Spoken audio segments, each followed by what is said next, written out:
Cheers, y'all. Welcome to episode 13 of the Jocks and Jills podcast, presented as always by our friends at CCM. Actually, before we get to what was one of the most insane days of hockey I've ever watched before, shout out to CCM, shout out specifically to Dale, who last night ordered us 100 chicken wings to the hotel.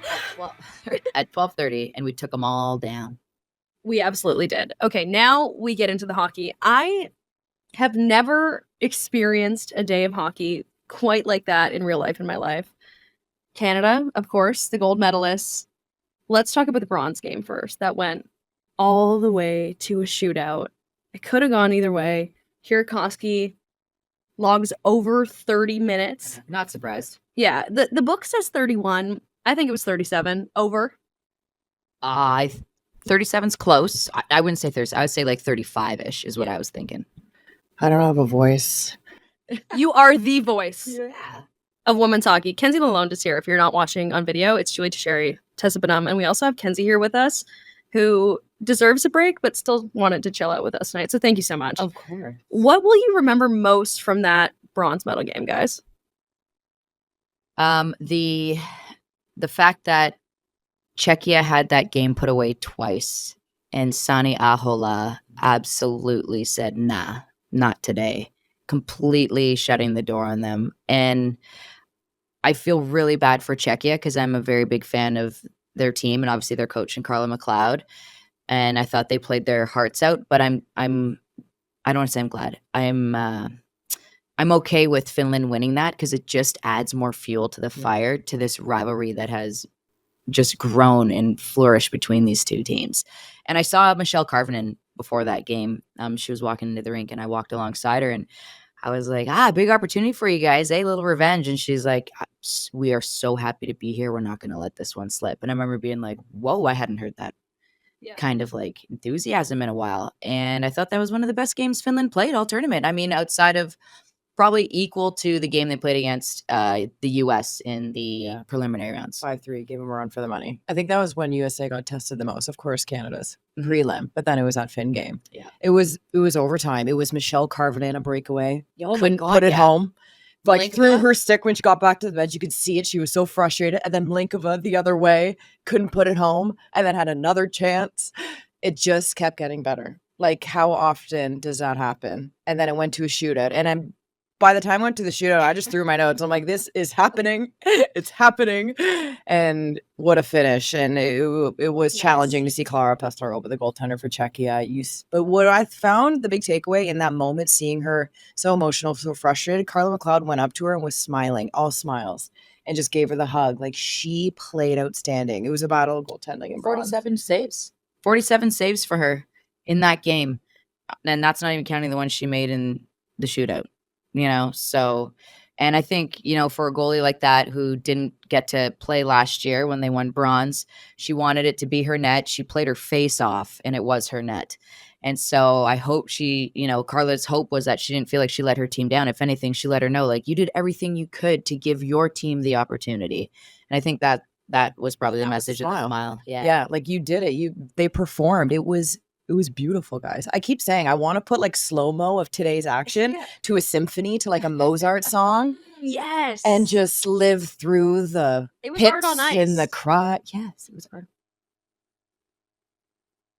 And I feel like with that game, I know a lot of people, when Czechia was playing Germany, it was a tight game. There were like, some fans or even people on Twitter and stuff, and even people, some people on our crew were like, I think I want Germany to win. And I was like, they're not the right team for the semis. Like, just the way the games were played out today and the way they happened, this is no knock on Germany, but they wouldn't have put up a game like Czechia did today against Finland, especially the way Finland was playing.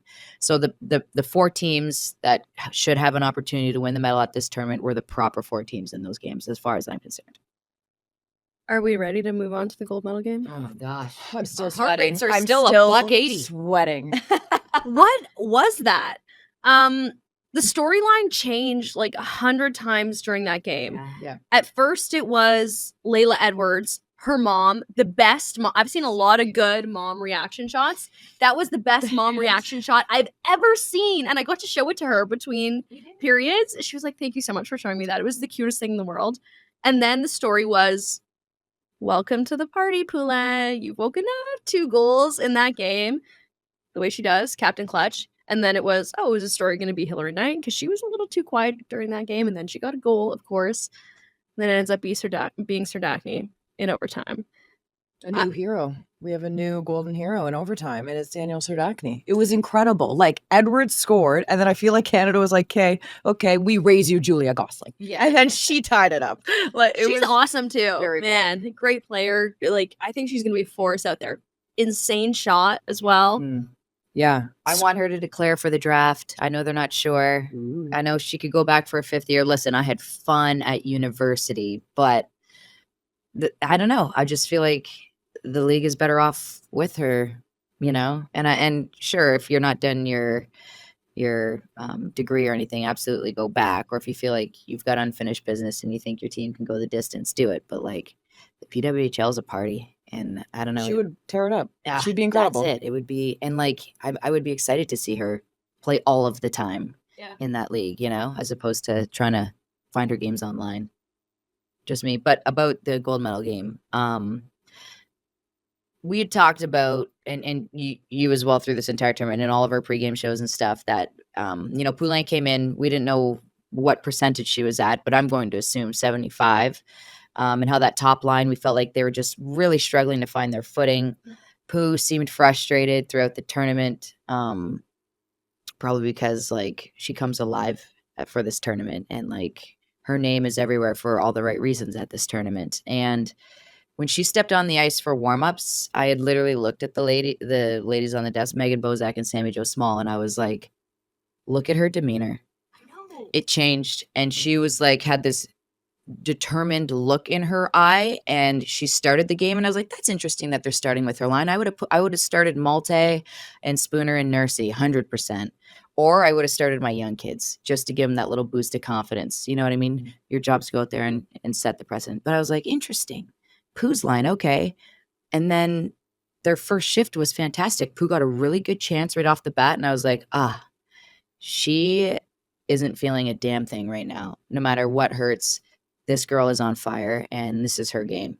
And let me pull back the curtain on that for a second, because I interviewed her pregame, and the other thing with Poulin is that, as part of, again, pulling back the curtain, the obligations with RDS and TSN, they need a French interview every game, and it's just Anne Renee and Poulin. So Poulin has to talk every single day between periods. After the game, she goes to the mix zone every day. Like, she was a player that had to talk all the time. So I was kind of feeling for her, honestly, in a tournament that she wasn't having her best game. She was struggling health-wise. Like, you could tell she was frustrated. And I felt the exact same way tonight, Tess. Like, she came out, she gave me an awesome interview, and I wasn't nervous about it because she's always really gracious, but I was like, man, is this the right call tonight? Like, she's only got 2 assists so far in the tournament.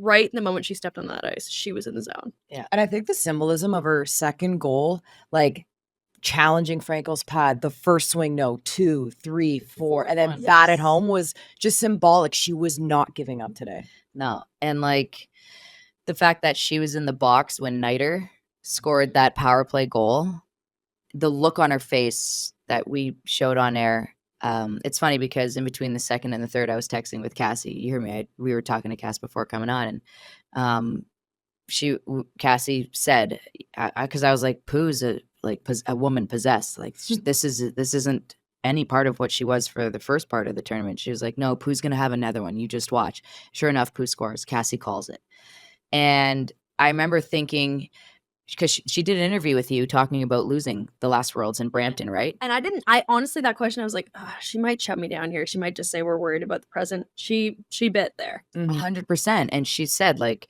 it was a moment where you're like, what happened? And, you heard Turnbull say, what do I remember about that? I remember Hillary Knight got a hat trick. They all remember that. And Pooh took that personally. The fact that Hill showed up and showed out on Canadian soil and took that gold. She took that personally, you best bet. So when I saw Hill score and the look on Pooh's face, I was like, put her out there. Get her out there. She's going to do something. And she did. And then freaking Caroline Harvey. Hello. She's a problem. Oh, like one of my favorite defensemen, aside from Renata Faz. This kid is like, man, I would quit being an offensive defenseman and be a stay-at-home D just to play with her, because you got front row seats to one of the best shows on ice. It was insane. I mean, 2 goals went off of her, redirected, and she didn't get deflated. No. Like how? What other athlete scores? She's like, KK, goal. I got you. End of the game, I'll tie it up. Insane. And Yeah. she's so young, guys. I know. No. There was the young kids on the USA are pretty special. There was a moment I noticed after the game that I thought was pretty cool. Layla Edwards was pretty visibly upset after. Amazing tournament, amazing young kid, gonna have an amazing career. And it was Taylor Heisey that went up to her and was talking to her on the blue line. I could tell she was saying something along the lines of, "You played your ass off this tournament. You did everything you could." It's kind of a special moment between like 2 young players in that program. You know, it's just gonna get more exciting. Game aside, I think it's safe to say that like the PWHL has raised the level of international hockey. What are we? What month? 4 months into the league, Yeah. it's already raised the bar. Yeah, I think the question was, are they going to look tired? Yeah. Nope.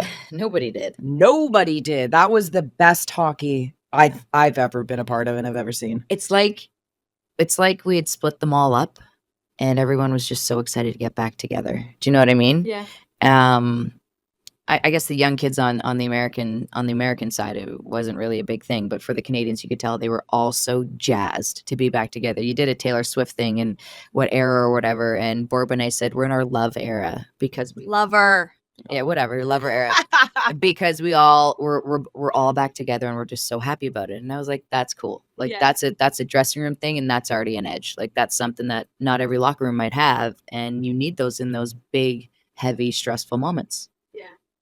Yeah, there was USA was fast as hell, But and the Canadians brought the oldest team that they've ever brought this tournament. There was a lot of question marks, and Canada, the veteran presence on top this year. But it was a young gun getting it done. Yeah. Billie Jean once said, guys, pressure is a privilege. it is. I think that I love the youthful glow that the US had, or has, I should say. Their young kids are just a joy to watch. Correct me if I'm wrong, Kenzie, but I feel like it was the inexperienced youth that bit them in the end with that too many men call. Yeah, I think it was challenging as you break it down, and the irony of it, of Kirsten Sims serving the bench penalty and sitting in the box when she was the one that scored the OT winner in the prelim game, was just so on display. But it's little mistakes like that, and Canada, a power play that struggled, guys. Yeah. 2 power play goals the entire tournament. The second one won them at all. The only power play goal they had was Ella Shelton in the first game of the tournament. Yeah, Right. 2 for 18. 2 for 18. Like what? And we always say, specialty teams, it's what wins you the big games. And sure, their second one, yeah, they really made us put our foot in our mouth, but we're kind of right at the same time because their power play goal won it for them, even though it was their second one that they scored on out of 18 tries. So is that just the thing, Tessa? You just throw the notes, nothing matters in a gold medal game? Well, it's like regular season. It doesn't matter anymore once playoff starts. That doesn't mean you're the Stanley Cup champ, So yeah, kinda, because nothing else matters. And look, this is something that we talked about a little bit on our walk or drive back from the rink, is that this gold medal game had a different feel than the preliminary round game. The preliminary round game was like a toddler birthday party in a play place. I'm being serious. It was aggressive. It was wild. It was chaotic, and it was severe. It was very much entertaining. And this game, I was like, I wonder if they're going to be equally as physical. And I feel like they weren't.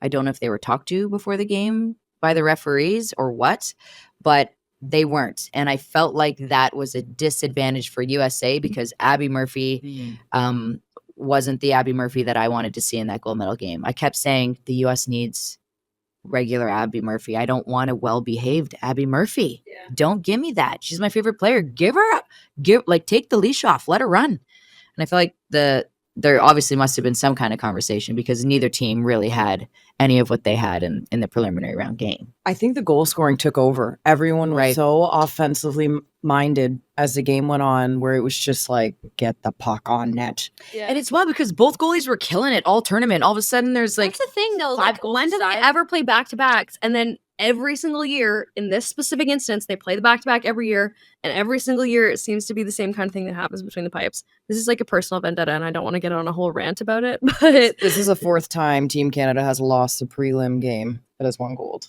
right. It's insane. The prelim doesn't mean much. No, USA is just beat up on equally each other. Yeah. That's it. Let's see where we're at. Gauge the temperature and then use that. Do what you will with the information and play for gold. Yeah. Okay, so that does it, guys. What flippin' tournament here in Utica? You have something else? Tell To me. say is that now that we got the P-Dub and there's 100 Euros that have declared for the PWHL draft, watch how close this tournament becomes year after year. It's not going to be Canada USA for much longer in the gold medal game. I will tell you that. It's going to be fun to see. Duh, duh, duh.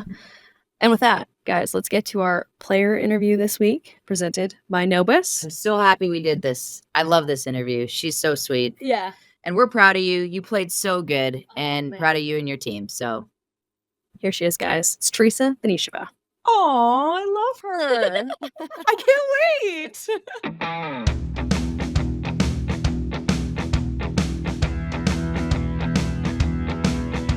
All right, guys, we're in Utica. It's the World Championships. We're at Turning Stone Casino and Resort, kind of the compound where all the teams are staying here. And we are very pleased to be joined by Team Czechia's very own PWHL Ottawa star, it's Tereza Vanišová. How are you, girl? Good, how are you? We're good. Now that I, got your name right, maybe we should. Okay, we'll go back and play this, but maybe we'll start with your Czech connection with your friend Laskova, because when we were asking around about you, lots of the stories we were getting were about you and Laskova playing for the Toronto Six, playing for Team Czechia, and how you're kind of her mom. You keep her between the lines. Well, I wouldn't say mom. We are best friends, obviously, but we know each other for so long, since we were 13. So it's been pretty long. Last year it was actually our first year playing together in a club team. We obviously played in the national team for a long time. And this year we got to play with each other for a few months in Montreal, so it was great too. what's that like? I mean, when everyone talks about Montreal, they automatically talk about, Anthony Desbiens. They talk about Laura Stacey and Marie-Philippe Poulin, the three major stars that they signed right off the bat. So you got to train with them and get to know them every day. So what was that like for you to train alongside them? I mean, it was a great experience. Obviously, you want to always play with the best players in the world and get to know them and learn from them. Yeah. So it was I had a really good experience in Montreal. So Did you learn any French? I tried, but didn't go that well. So I Were stick you- with English. Were you teaching more Czech than you were learning French? Little bit of Czech, but I think No one it was was in- even. No one was interested? Yeah, a few girls. Yeah, I'd want to know. sometimes. Yeah. Swear words? Is that what you teach first? Sometimes too. So if we were to ask you to teach us one swear word that we could potentially use in this podcast, what would that swear word be? Well, it's kind of a hard question because we have so many. Oh, I love that there's lots to choose from. Yeah, But, you guys are you have just We got basically three. an They're word 4-letter and, words. or that's what most people are using. But Yeah. we have so many. But I think the most what's the most common hockey common one? would be Yeah. a hockey one. I don't know, maybe Devola. Devola. Would be Careful, you don't know what you're saying. I like it, though.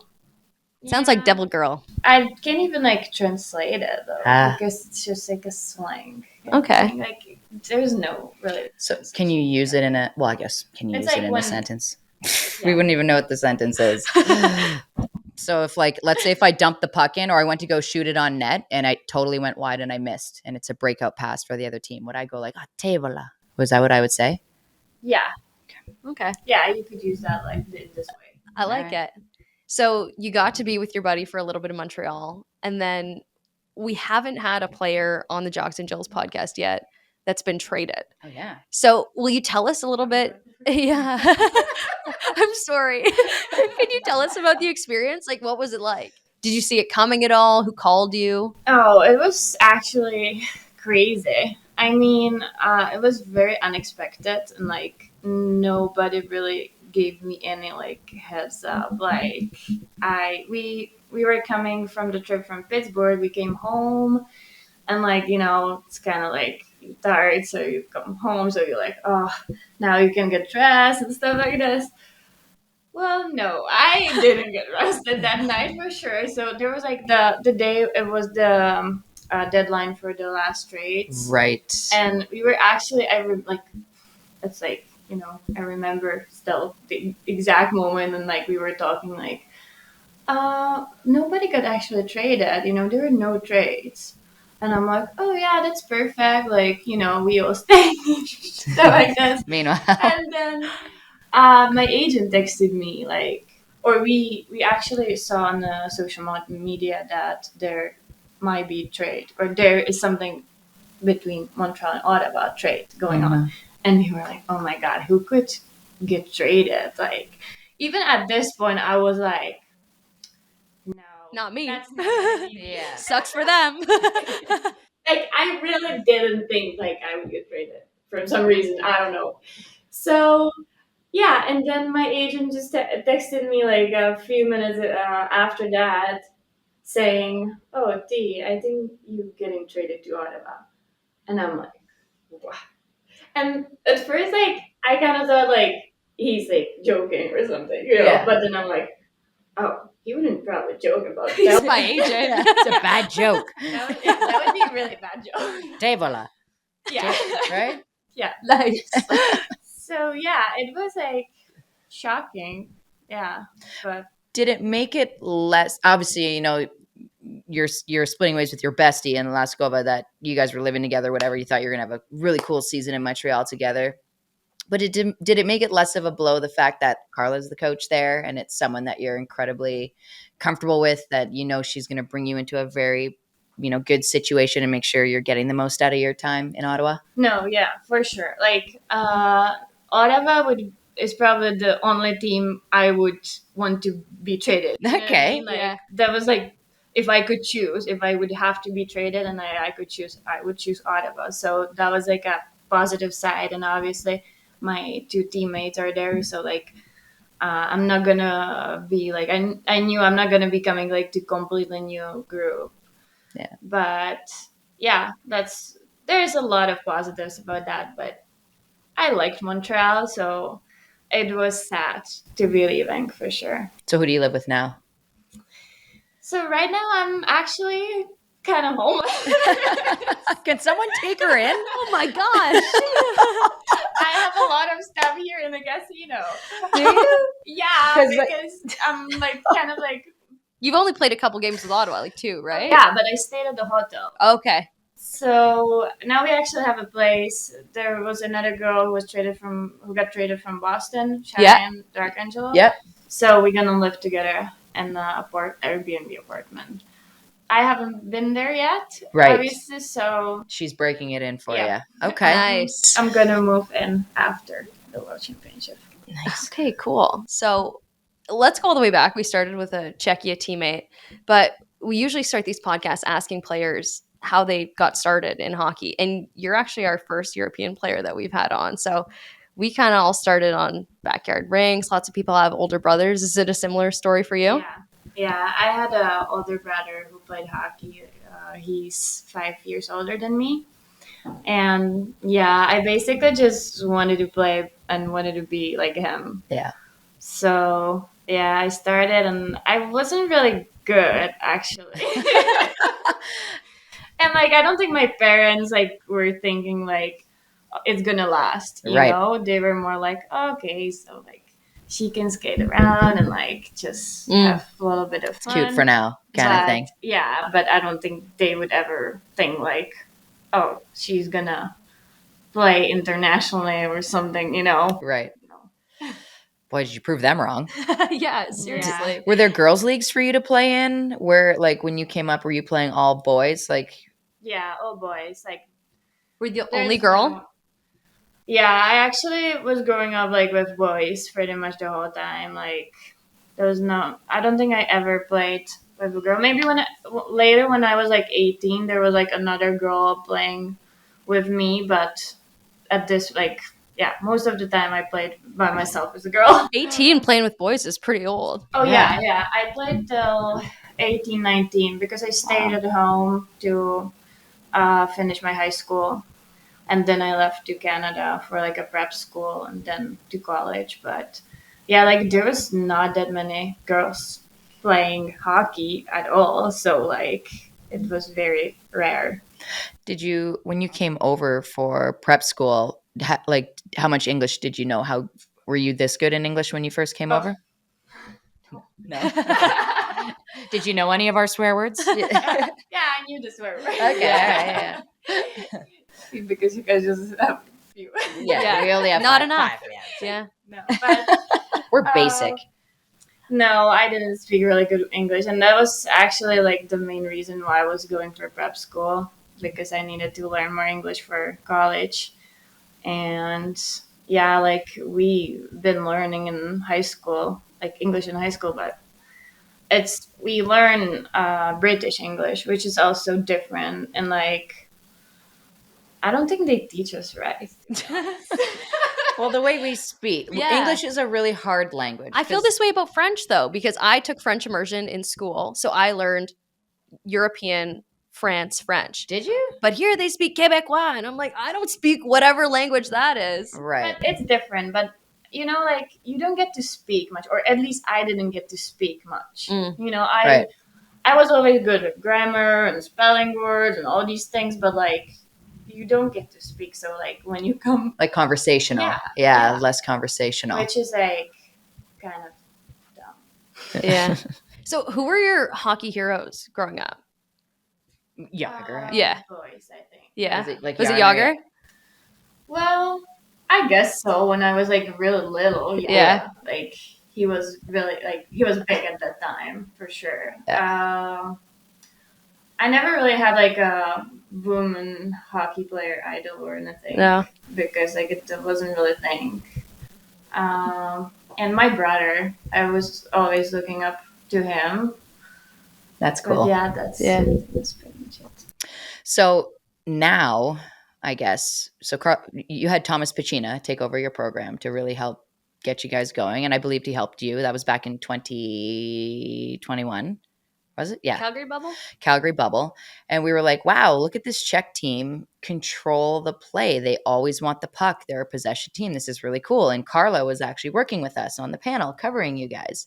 She was one of us. She was one of Different us. time. Yeah. And she was just like, this team has potential. And I remember like how interested in your team she was. And then it just kind of worked full circle that, you know, she joined your team. So from that moment, you guys kind of from 2018 have been on a trajectory that is pretty cool to see, like the improvements year to year.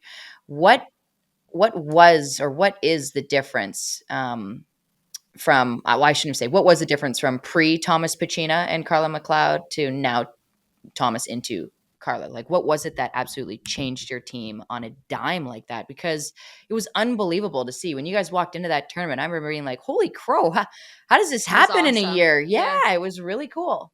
Yeah, honestly, like I never really thought before Carla came that like coach could have such an impact on the team. Right. Yeah, she's just great. She's like a great leader, and like her speeches in the locker room, it's just unbelievable. Sometimes I'm like, how can she even like think of that like at the moment, you know, like yeah, crazy. But like I think that's like she's like a perfect fit for us because we've always been kind of like we've had coaches who would be always pretty negative and like they would put us down a little bit, our confidence and stuff like that, like you know. And Carla is just like very positive human being, like yeah. I'm also like kind of pessimistic sometimes. I think that's because the environment I was growing up for sure. So sometimes it's like, for me, like, how can she be like always that optimistic? Like, I want some of her optimism. Yeah. with Drink the me. Kool-Aid. Yeah. Did she come in hard on you guys though? I remember that the Denmark Worlds, her I being actually pretty hard on haven't you been guys. there. Oh right. I haven't been there, but like, I don't know. I think the biggest difference is like she gave us like the confidence and like the, we trying to be more, see like more the positive things Right. in our hockey. Right. So I think that was the biggest thing. Build off the positives. Yeah. She was my defense partner, so I got to play. I know. She Yeah. told me today. Did she? Yeah, I'll give you a lot of dirt on her after. Don't worry. So yeah, I got to play alongside her, but you guys winning that bronze medal, the first bronze medal, she was on the bench recording it, and I was like, I remember texting her, "Put your phone down. That's our job to film you during this wonderful moment." But she wanted the video for herself of her point of view, which is great. But so then you guys go back to back bronze medalists. You return home. Are you guys like famous now? Like when you go home, is everyone like, Yeah, our it feels Czech like women's both team is sides legit? of Like, Czech hockey has really been on the rise. Yeah. Like World Juniors are knocking on the door. Like, are you seeing just a rise in popularity in hockey? Yeah, no, I think so. Like, back in the days, like, there were no women's hockey really. So, like, this is like a big difference. And especially after the first bronze medal and like Olympic qualification, Olympics, it Yeah. started to grow more and more. And people are actually watching, even like we stream it on the TV, and, it never really been a thing. So it is definitely growing, yeah. Yeah. So you have experience playing in a lot of different parts of women's hockey history. Brief NWHL stint, then you went to the SDHL, and then 3 Isabel Cups in the PHF, right? Yeah. You're one of very few people to do that. I think there's like a couple people only who won 3, Yeah, right? I know. Really? It was kind of like lucky too. No, it wasn't. I don't Come know. on. But it was because so the first season was a COVID year, Right. which was like also very The famous bubble. different season. And the second season after that, like I was in Sweden the whole time. Yeah. And then we ended up in like the coach from Boston, he was like, "Oh, come over for the playoffs." I'm like, "Why not?" It wasn't for it. I'm like, "Yeah." See you there. But like, I don't think it's like it was kind of like weird that I haven't played a game with them the whole year, and then I just came for the playoff. So I honestly, it's like even like till now, like I don't know how that could actually be a thing, but. You did it. Yeah. You won. Well, it seemed like that Toronto 6 team was pretty special. Oh yeah, it was. It was because like the whole, we played the full season, so it was special to me. Yeah. That Isabel Cup for sure. But yeah, it was a fun season. We had such a good group of girls, and like, yeah, we still kind of even like in Montreal, we had like a few girls from the Toronto 6 teams, and like we were always like bringing the memories from the last year and like laughing about it and stuff. So yeah, that was pretty cool. That's cool. I heard your rides to the rink were pretty scary though. So, and I want to let's talk about the rides to the rink first. I'm gonna get you to hold your mic up just a little bit more.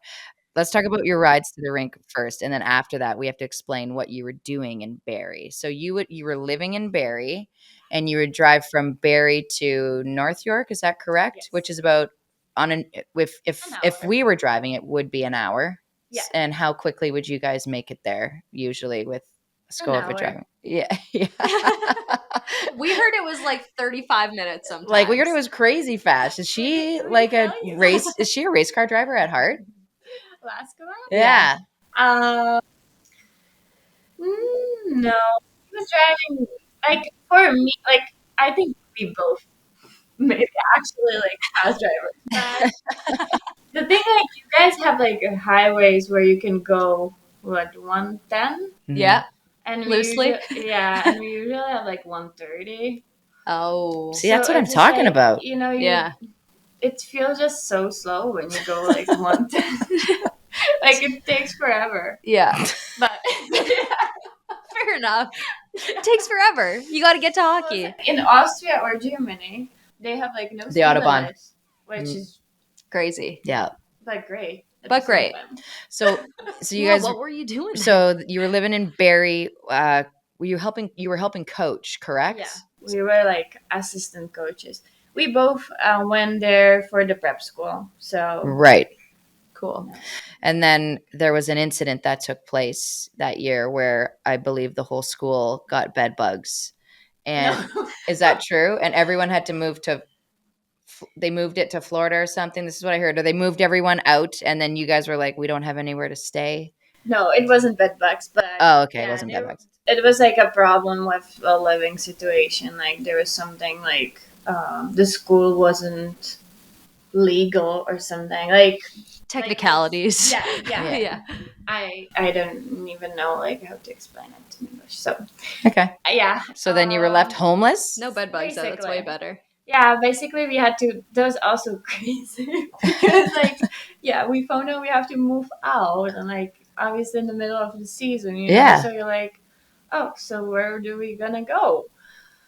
And we got lucky. Our teammate offered us like to move in her place. Nice. So Which one?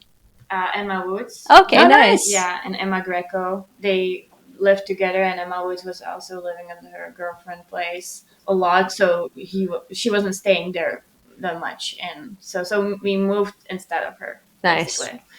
So yeah, we got really nice teammates.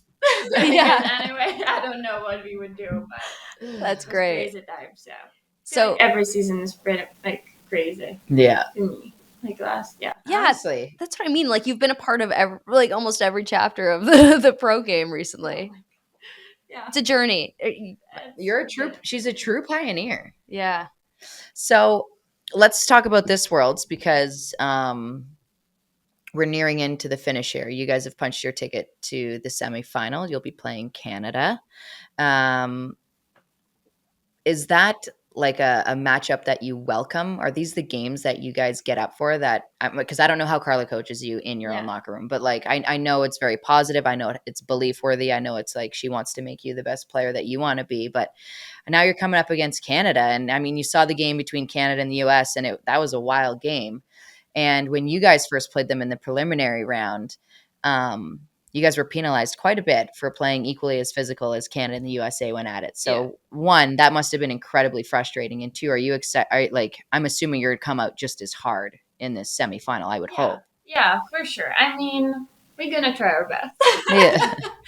But yeah, like it's, it's always like for us, it's like a very exciting game. And like, even if like in the preliminary round, like it was kind of frustrating also to be losing a lot, but we can always like learn from those games, which like help us to be better. So I think we're pretty excited. Yeah. Is it exciting looking ahead to next year, knowing it's going to be on home soil? Oh yeah, so excited. Yeah, it's very exciting. Like it's like 45 minutes from my home. No way. That's cool. Yeah, That's so- awesome. And I know the town a little bit, so like It's no Utica, I'm sure. I think it's gonna be a little nicer. Yeah. So you're going to give us like spots to go? Sure. Yeah. Nice. All right. There's gonna be a lot. Like even the ring is like very close to the downtown, so you can Oh, cool. go for like local coffee shops, restaurants, Oh. stuff like that. Like just walk around. It's like a nice town too. So it's Awesome. not huge. Proper but Euro feel. Yes. Yeah. I think so. That's what everybody needs in their life. A little bit of that. Yeah. Morning. Well, I'm not a coffee person, but morning coffee with a little. It's not the morning coffee for me. It's just the vibe of the morning coffee. You recently got engaged too, right? Yes. Congratulations. Thank you. And your fiance plays hockey as well? Yeah, he does. He plays in Czech. Okay, Yeah. cool. Yeah, back at home. So And you guys have a dog. Does the dog live there? yeah. Aww. Unfortunately, Yeah. I had to leave him there. Or like, yeah, they love each other. My boyfriend and the dog, they're like obsessed with each other. So I'm like, I'm gonna keep it that way. But always when I come to summer, like I always build the relationship with my dog, like, and it's even like better He gets more excited to see you. to me than him. Yeah. at that point. But then I have to leave, so it's kind of sad. Oh. Oh. But yeah, Yeah, I bet you never could have imagined that things would work out this way.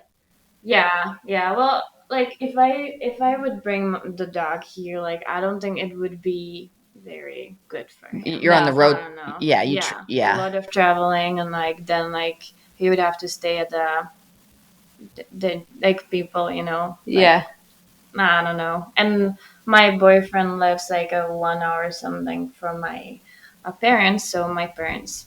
They do a lot of grand dog sitting. That's awesome. That is so cute. I like that. Yeah. I guess for yourself, in your hockey career, like what would be the like I'm not saying you're anywhere near the end of your career, but what would be the perfect bow? Like what would be the best send off for you in hockey? Because I know for myself, it was like, I just want to, get in there and score a game winner, which never happened, but like, and celebrate and just be on the bottom of a dog pile and have that be it. I think that was my thing, and it never happened, but like I still had so much fun within it that I take a lot of great from it. But you assisted a for couple you, big ones. yeah. I don't know. I think it would Olympic medal would be really great, and even like winning the PWHL, that would be awesome too. So I think, yeah, those kind of goals. But who knows? We will see. We will see how long I'll keep playing. I think it's doable. I do. Don't you? Ottawa to win Yeah. this year. Yeah, I said it on it. What was our last podcast? was your Ottawa's guess. going to It's anybody's leapfrog Montreal. I said that. And No pressure. You mean in a playoff? Yeah. Yeah. In the standings. I believe it's going to happen. I feel the way too. See? Feels like you guys are peaking at the right time. Telling ya. Yeah, well, we'll see. I just played 2 games with them. Right. So for me, Yeah. it's really new. I was actually going to ask what's the difference in the feel of the locker room, but I guess you don't even fully know the Ottawa locker room yet. No, not really. But Yeah. I feel like it's about the same, I think. Yeah. So far, but Do you know everyone been pretty nice. So Do you know how to do a southern accent? I heard it's like mandatory requirement. I heard that Ottawa's doing the southern accent. Yeah. I need to hear what you. is that? It's Good question. Great question. Great question. It's like the way people speak down in Texas, like a southern accent. Oh, No. I've never been in Texas. Well, There's no. no need to really go. No. I'm sure it's I'm not just kidding. more The barbecue's Utica. good. Yeah, great barbecue. Unless you're vegetarian, don't go. Yeah. Yeah, I don't know. I feel like I don't have much else to ask. I know. I've had so much fun. This hanging is out with you. I didn't great. know what You're to so much expect, fun. and you were awesome and honest about being traded and stuff like that. And I don't know. We are definitely gonna be cheering for you in Ottawa. We've been pumping Ottawa the whole time just because of their We fan love base. Ottawa. You're gonna have fun. Well, you've played against them in Ottawa, so you know how loud their rink is. Yeah. So now they The get to fans be. Seems pretty good. Like it's similar to Montreal. Oh yeah. Yeah. I We would haven't say been so, doing no? Montreal service. Well, I felt like on air, especially like when you're watching on TV, it feels like Montreal has a party happening in the intermissions and stuff, like with the music. Like it just feels like it's really Yeah. fun. Whereas Ottawa, like it feels like a sporting event that is just raucous and loud, and the crowd gets it. I think they have a young fan base too, like in terms of getting lots of university students out. So they're kind of rowdy. And the way that rink is, it's really steep. So I think on TV it makes it look even more rowdy. Right. That might be it. Yeah. I don't know yet. We'll find out. Yeah. Well, thank you so much for doing this. You're the best, and good luck tomorrow. Thank you so much. We'll be Thanks cheering being for you. here. Yeah. All right. The Send It segment, Tess. Here we are. The last couch podcast. You never know. We could just buy a couch and just do the pod from a couch if you really want. Ooh, I like it. I like it. First question. Yeah. Could you break down Claire Thompson's eligibility to be in the 2024 draft based on this recent post? How can she be eligible again if she was on the New York reserve list? Is it because she never played? That question's from Julie. Yeah, no. I don't know why I make all you guys French when you message. I'm sorry I keep doing this. It could be Gannon. It could be Gannon. I don't know why I make everybody Regardless, emails us French. Her first name is Julie. Good question. Great question. So Claire Thompson had applied for the compassionate waiver. New York did have her on her reserve list, but she could not play because she's down there on a student visa, not on a work visa. And in order to play in the PWHL, you have to go through the draft, is my understanding. So she will reapply for the draft and enter the league that way. Dope. That's the answer. Good research, Tessa. Thank you. Look at you. Look at us. Who would have thought? Who would have thunk that? Want me to read this one? Because I don't know the answer to this. Yes. I have a question for Julia. I saw at the end of a Bar Down video asking Team Canada what era they're in. You mentioned to some of the players a few Taylor Swift albums. So you have to pick a Taylor Swift album to figure out what era we're in. Is that the deal? Yes. Come on. You go and explain better. Yeah, you're getting exposed right now, my friend. Who on the team are big Swifties and who did not know what was happening? Expose them. Love the podcast. Thank you so much. This question is from Caitlin, one hella. So first of all, we exposed Tessa. for Yes, not I being- exposed. Honestly, Caitlin, they were all like, none of them were Taylor Swift haters, but they're all pretty Cash fans. So they needed a little help when it came to naming the eras. Did you write them all down? How many are there?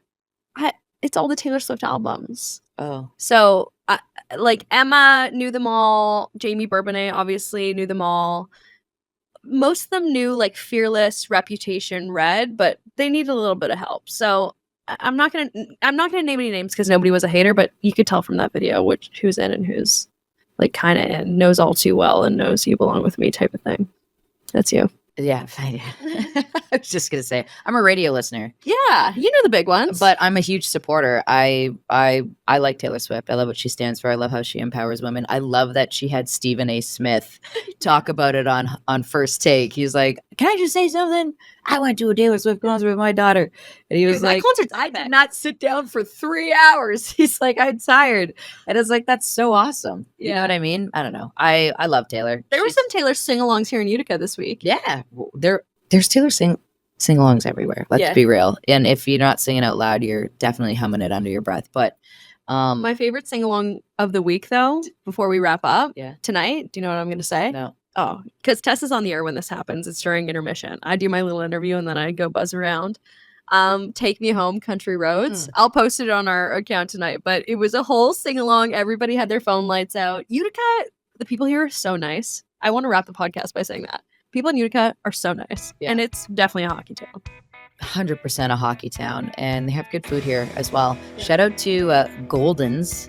Oh, man. We love you, Jeff Golden. Jeff Golden. What a beautiful human being. Yeah, this is the coolest place ever. You go in, you serve your own coffee. He's there frying it up on his blacktop, little menu on the blackboard. Like this is a cool town. It has a cool feel to it. We love you, Utica. Thanks for the fun. We love you, Utica. Thanks for the fun. Thank you guys for listening as always. Thanks for putting up with Couchcast us. We had a lot of fun with this though, so we might do this more often. We'll talk to you next week. Thank you guys.